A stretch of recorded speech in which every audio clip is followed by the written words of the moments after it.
السلام عليكم ورحمة الله تعالى وبركاته. لما نقيات يوتيوب أن السلامي عشر كان عاوي كل سبسي هاي سيدان فوتوشوب كأن أو يرين لهن إن ويت كأما إن قف كأن علوش ماشي بورن إنك يريكتيد وفوتوشوب كليه لكن واحد شيء يعني قف بروفيشنال مئي لكن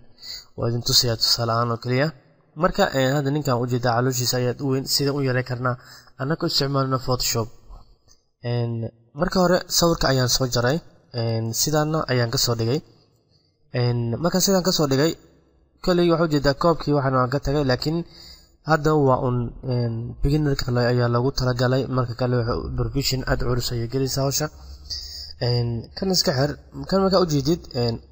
kanna waxa u jeedaa inuu aad u yar yahay marka farqi weyn u dhaxeeyo qofkan iyo qofkan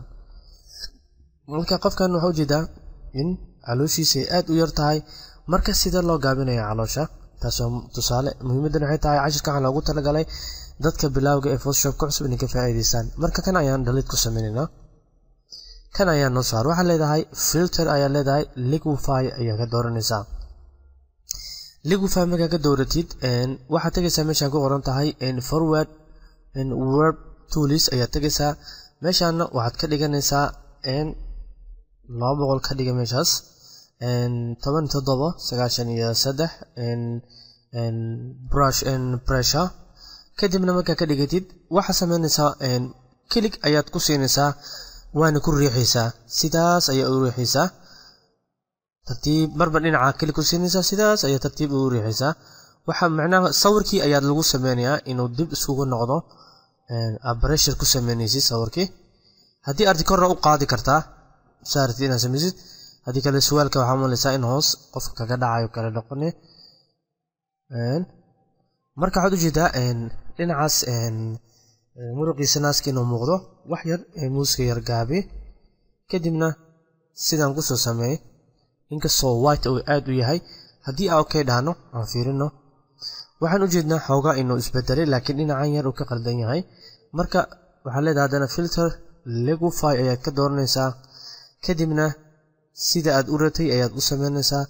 sababtoo muus wili selection ayuu ku yahay marka sidaas ayaad u yareyn kartaa waa intaas oo kaliya marka okay hadaan hano iyo markii hore waxyaabo badan ayuu kala duwan yahay hadii aad meeshaas waa ka sii yareyn kartaa liquify-ga ku laaban mar labaad sababtoo meeshii waatana hadii aad control plus oo weyneen kartaa dhimanahan sidan ayaa u sameynaysaa intaas oo kaliya waa okay ayaa leedahay marka wax badan wax yar ku soo jira laakiin si tartiib oo intaas oo kaliya marka insha Allah bidna waxaan rajeynayaa inaad sawirkaaga Photoshop ku hagaajin kartid waxyaabo badan ay ugu bedeli kartid marka farqiga u dhaxeeyo maxay tahay markaan ka qaadno kan aan jeega saarno waxa jeedaa calooshiina aad weyn tahay kana markii la videogana adigoo dhar gudtid xitaa sidan waa u yareey kartaa